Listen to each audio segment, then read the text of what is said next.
Hello साथियों, स्वागत है हमारे यूट्यूब चैनल राज ऑनलाइन इन्फो पर।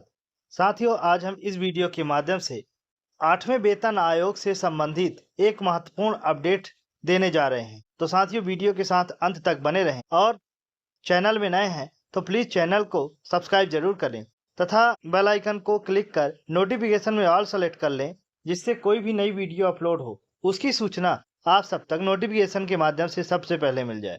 और वीडियो अच्छी लगे तो वीडियो को लाइक करें, कमेंट करें, शेयर करें।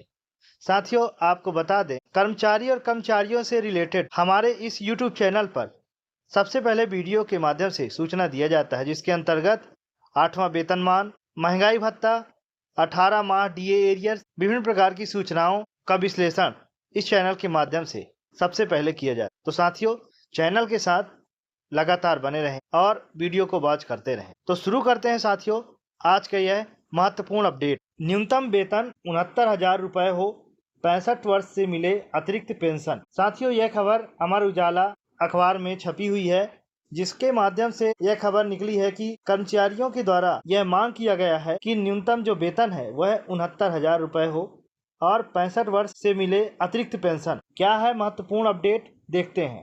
8वें वेतन आयोग के सामने कर्मचारियों ने रखी मांगे, कहा वेतन बढ़ेगा तो अर्थव्यवस्था भी बढ़ेगी। साथियों, आप सभी को बता दें कि हमारा पिछला वीडियो जो था उसके माध्यम से हमने आपको बताया था कि वेतन आयोग की जो टीम है वह कर्मचारी संगठनों से मिलने के लिए जो है राज्यों का दौरा करना शुरू कर दी है, जिसके माध्यम से सबसे पहले दिल्ली से उत्तर प्रदेश की राजधानी लखनऊ में 8वें वेतन आयोग की टीम का आगमन हुआ। अब उन टीमों के साथ क्या क्या बातें हुई, क्या क्या मांग रखी गई, इस वीडियो के माध्यम से आपको बताते हैं। 8वें केंद्रीय वेतन आयोग के सामने सोमवार को कर्मचारी और पेंशनर संगठनों ने न्यूनतम बेसिक वेतन 18,000 रुपये से बढ़ाकर 69,000 रुपये करने की जोरदार मांग उठाई। तर्क दिया कि 7वें वेतन आयोग के लागू होने के समय देश की प्रति व्यक्ति आय 92,294 रुपये थी, जो बढ़कर अब करीब 2.20 लाख रुपए हो चुकी है। ऐसे में वेतन और पेंशन का पुनरीक्षण भी इसी अनुपात में किया जाना चाहिए।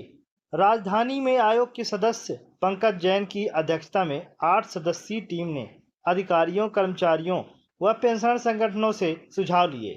बैठक की शुरुआत अपर मुख्य सचिव दीपक कुमार के प्रदेश की वित्तीय स्थिति और पिछले 10 वर्षों के आय व्यय संबंधी प्रस्तुतिकरण से हुई।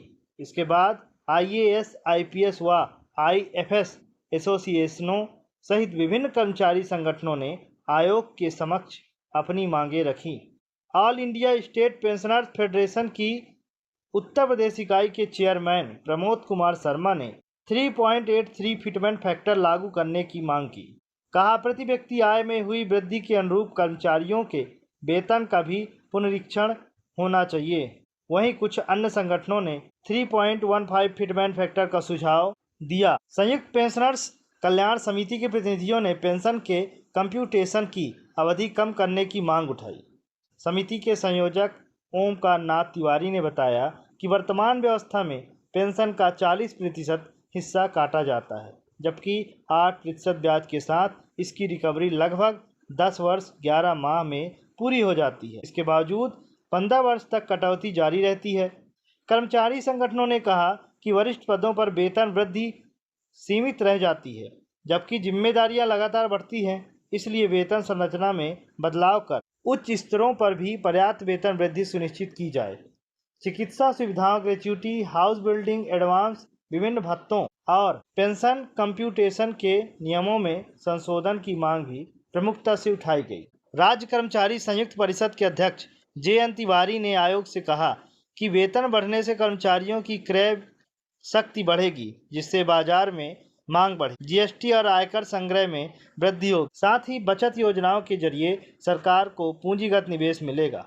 उनके मुताबिक वेतन आयोग का असर सिर्फ कर्मचारियों तक सीमित नहीं रहेगा, बल्कि पूरी अर्थव्यवस्था को गति मिले। आयोग मंगलवार को all India federation diploma engineers समेत अन्य संगठनों के सुझाव सुनेगा। कर्मचारी संगठनों का मानना है कि क्षेत्रीय बैठकों के तेजी से पूरा होने से आयोग भी तय समय से पहले रिपोर्ट सौंप सकता है। बैठक के लिए राज्य सरकार ने 5 नोडल अधिकारियों को नामित किया है।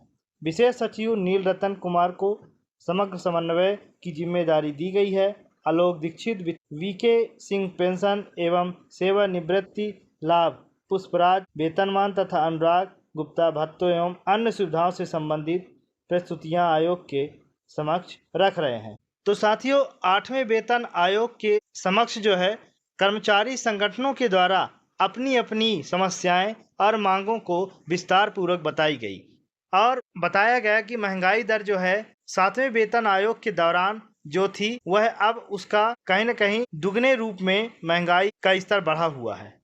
जैसा कि हमने आपको बताया कि पहले जो है 7वें वेतन आयोग के समय में प्रति व्यक्ति जो आय वह 92,294 रुपए, जो कि आज बढ़ के जो प्रति व्यक्ति आय है वह 92.7वें वेतनमान के समय प्रति व्यक्ति जो आय थी वह 92,000 से ज्यादा थी। लेकिन अब 8वें वेतन मान के समय प्रति व्यक्ति आय जो है बढ़ के वह 2,20,000 वार्षिक रूप से हो गया है। अब राजधानी में जो है आयोग के जो सदस्य हैं पंकज जैन, इनकी अध्यक्षता में 8 सदस्यीय टीम के द्वारा कर्मचारियों के मुद्दों को ध्यानपूर्वक सुना गया और उनकी मांगों को विस्तार से समझकर उस पर जो है पहल करने की बात कही गई। अब आगे देखते हैं साथियों, यहाँ पर पेंशन संगठनों ने भी दिए अहम सुझाव।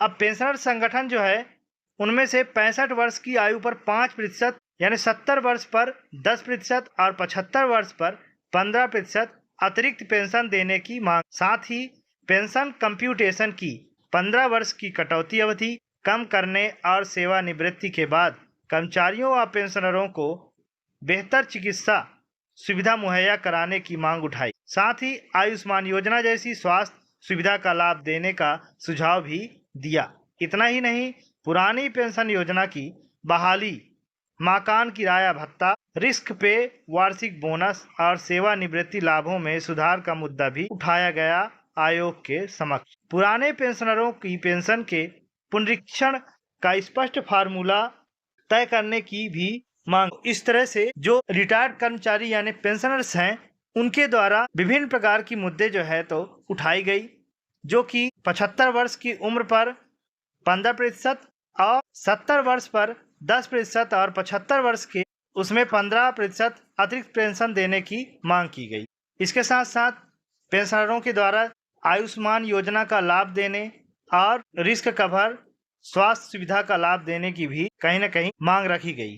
तो साथियों, उम्मीद करते हैं कि आयोग के द्वारा सभी कर्मचारी संगठनों और पेंशनरों की जो है मांगों को ध्यान सुना जाएगा और उस पर पहल करते हुए 8वें वेतन मान लगने के पहले इन सारे मांगों को मानते हुए सभी लाभ कर्मचारी और पेंशनरों को दिया जाएगा। तो साथियों, कर्मचारी संगठनों का और वेतन आयोग के सदस्यों के बीच में लगातार मीटिंग का दौर जारी है और विभिन्न राज्यों में जाकर कर्मचारी संगठनों के माध्यम से वेतन आयोग के द्वारा सभी कर्मचारी संगठनों का सुझाव लिया जा रहा है। साथ में पेंशनर संगठनों का और पेंशनरों का भी सुझाव इस पर लिया जा रहा है। यानी कुल मिलाकर 8वें वेतन आयोग पर बहुत ही तेजी से काम चल रहा है।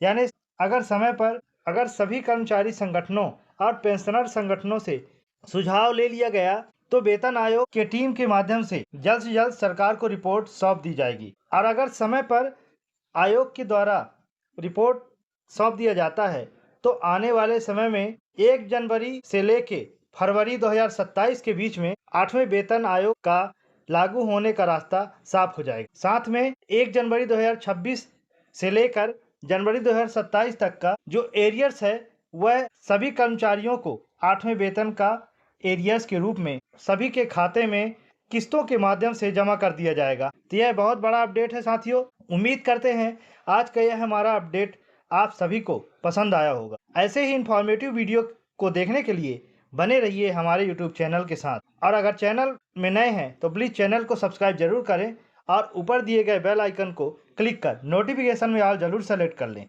जिससे कोई नई वीडियो अपलोड हो उसकी सूचना आप सब तक नोटिफिकेशन के माध्यम से ज़रूर पहुँच जाए। अब वीडियो अच्छी लगे तो वीडियो को लाइक करें, कमेंट करें और वीडियो को शेयर करें। तो साथियों, मिलते हैं ऐसे ही इंफॉर्मेटिव वीडियो के साथ फिर से। आज के लिए इतना ही। तब तक के लिए बहुत बहुत धन्यवाद। जय हिंद।